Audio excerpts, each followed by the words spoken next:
दोस्तों जय मसीह। प्रभु यीशु के नाम से मैं आप सभी का बहुत स्वागत करता हूँ 5 minutes bible study with pastor Dhilraj के इस प्रोग्राम में।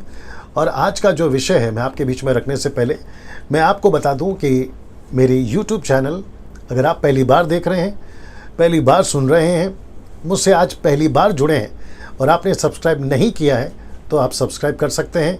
इसके कोई पैसे नहीं लगते। आप क्या कर सकते हैं, आइकॉन बेल दबा लीजिए। उससे क्या होगा कि आप जब मैं मैसेजेस अपलोड करता हूं तो वो आपको मिल सके। साथ ही साथ फेसबुक को लाइक कर लें, इंस्टाग्राम को फॉलो कर लें, क्योंकि मैं इन सभी जगहों पर हूं और आप वहां से भी आत्मिक उन्नति पा सकते हैं।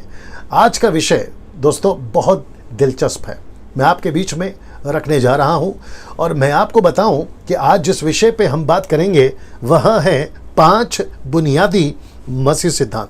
जी हाँ दोस्तों, मैं रिपीट कर रहा हूं, 5 मसीह बुनियादी मसीह सिद्धांत, बेसिक डॉक्ट्रिन्स ऑफ क्रिश्चियनिटी। अब इसके ऊपर मैंने 5 ही रखा है, आप पहले सुन लीजिए क्यों।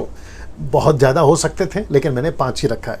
सबसे पहला सिद्धांत जो आपको एक न्यू कमर्स या बिगिनर या अभी जो आप प्रभु में आए हैं, आपको जो पहली चीज़ आपके दिमाग में जहन में रखनी है वह है बाइबल में परमेश्वर का वचन सच्चा है।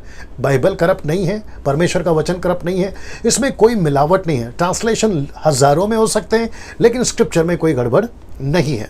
दूसरा तिमोथी 3:16 में वचन कहता है, परमेश्वर कहता है, मेरे जितने वचन हैं वो मेरी अगुवाई से, मेरी प्रेरणा से लोगों को दिए गए ताकि कलीसिया में सुधार हो और कलीसिया जो है परिपक्वता में पहुंच सके ना। दूसरा, परमेश्वर 3 है, परमेश्वर 1 है। जी हाँ, आपने ठीक सुना, परमेश्वर 3 है, परमेश्वर 1 है।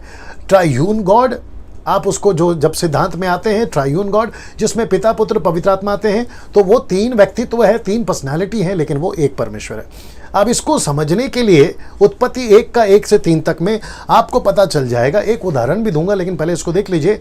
उत्पत्ति के पहले ही किताब में तीनों दिखाई देते हैं, परमेश्वर भी दिखता है, पवित्र आत्मा भी दिखता है और यीशु भी आपको दिखेगा, जैसे कहा कि he spoke and things happened, यानी उसने कहा और चीजें हो गई ना। इसको देखिए, एक घर को आप कब समझोगे?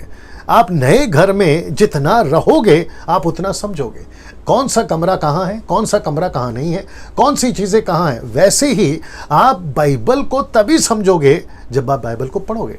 आप जितना पढ़ोगे आपको उतना समझ में आएगा ना। मैंने जैसे ही कहा कि 3 परमेश्वर है, 1 परमेश्वर है। कुछ लोग कहते हैं कि 1 गॉड है, 1 परमेश्वर ही है, 3 परमेश्वर नहीं है। तो मैं आपसे कहूँगा, जैसे आपको घर तब पता चलता है कौन कहाँ है, कौन सी चीज़ें कहाँ हैं, घर में कितने मेंबर हैं, जब आप घर में रहोगे तब पता चलेगा। वैसे ही जब आप बाइबल को पढ़ोगे तब आपको पता चलेगा। पढ़ते पढ़ते उत्पत्ति से प्रकाशित वाक्य तक आपको एक एक चीज़ें क्लियर हो जाएंगी कि आपको 3 परमेश्वर दिखेगा या 1। मैं वापस कहता हूं, आपको 3 परमेश्वर दिखेगा या 1। वो जैसे पढ़ोगे ना आपको खुद ही समझ में आ जाएगा ना। तीसरा सिद्धांत जो कि आपको जानना जरूरी है, यीशु ही जगत का उद्धार करता है। यीशु को छोड़ कोई जगत का उद्धार करता नहीं है और यीशु ही परमेश्वर है। He is completely God. मैं रिपीट करता हूं, ही इज कंप्लीटली गॉड। कुछ लोग क्या कहते हैं मैं आपको बताऊंगा कैसे, लेकिन यूहन्ना 3:3 से 5 तक में कहता है, जब तक मनुष्य नए सिरे से जन्म ना ले वो परमेश्वर के राज्य में प्रवेश नहीं कर सकता। Jesus is not like a God, क्योंकि कुछ लोग कहते हैं कि वो गॉड के जैसा है। तो मैं वापस कह देता हूं कि Jesus is not like a God, Jesus is not a junior God, he is not a profit. जैसे कुछ लोग कहते हैं वो नबी है, वो प्रॉफिट है, मुस्लिम्स लोग कहते हैं। He is not a big angel, जहोवा witness वाले कहते हैं कि वो कोई बड़ा स्वर्गदूत है। जी नहीं, जीसस इज फुल्ली गॉड। मैं रिपीट करता हूं कि जीसस इज फुल्ली गॉड, मतलब वो पूरी तरह से परमेश्वर है। चौथा, विश्वास से ही उद्धार है, कर्मों से नहीं। गलती उसका 1 का 8 से 9 तक पढ़ लीजिएगा।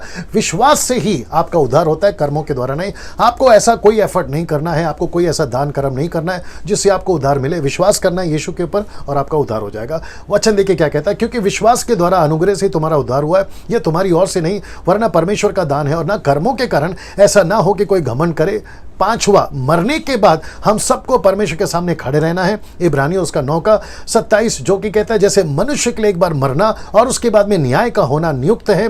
मैं रिपीट कर दूं कि 5वां जो सिद्धांत आपको याद रखना है कि मरने के बाद हम सबको परमेश्वर के सामने खड़े रहना है। इसका मतलब है एक नरक है, एक स्वर्ग है, एक न्याय है। ये 5 सिद्धांत आपको जो है आप इसको ध्यान करें, स्टडी करें।